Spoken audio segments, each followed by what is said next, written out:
जय जगन्नाथ। ओडिशा दिवस अवसर रे प्रत्येक ओडिशावासी एवं राज्य बाहर तथा विदेश रे रहुतबा प्रवासी ओडिया भाई भूणी मानू मोर अभिनंदन और शुभेच्छा। महाप्रभु श्री जगन्नाथों आशीर्वाद रे ओडिशा आज एक स्वतंत्र राज्य भाव 90टी गौरवमय वर्ष अतिबाहित करी विकास पथरे आगे चली। भाषा भित्तिरे प्रथम स्वतंत्र राज्य होबार गौरव हासिल करिछि आम ओडिशा। एभली उपलब्धि हासिल पई आमर बरपुत्र माने अनेक संघर्ष करथिले। एही अवसर रे समानक प्रति मोर भक्तिपूत श्रद्धांजलि अर्पण करुछि। ओडिया जाति तार भाषा साहित्य और संस्कृति पई सबुबले निजर अस्मिता को अनुभव करि आसिछि।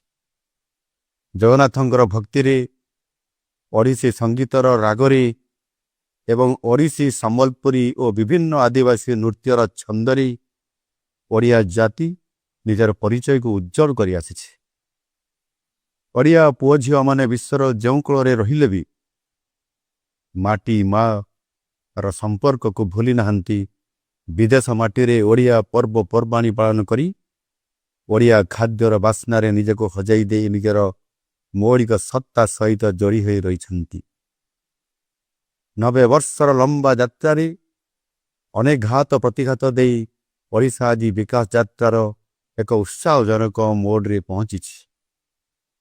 एक नुआ आशा नुआ भरोसा और विश्वासर सहित एक नुआ इतिहास लिखिबाकू अग्रसर होइछि।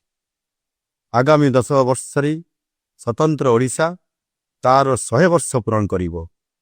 जेतेबेले ओडिशा हेब समृद्ध ओडिशा ता सहित विकसित भारत रे देशर ग्रोथ इंजिन हेबा पाई मध्य आम ओडिशा प्रस्तुत।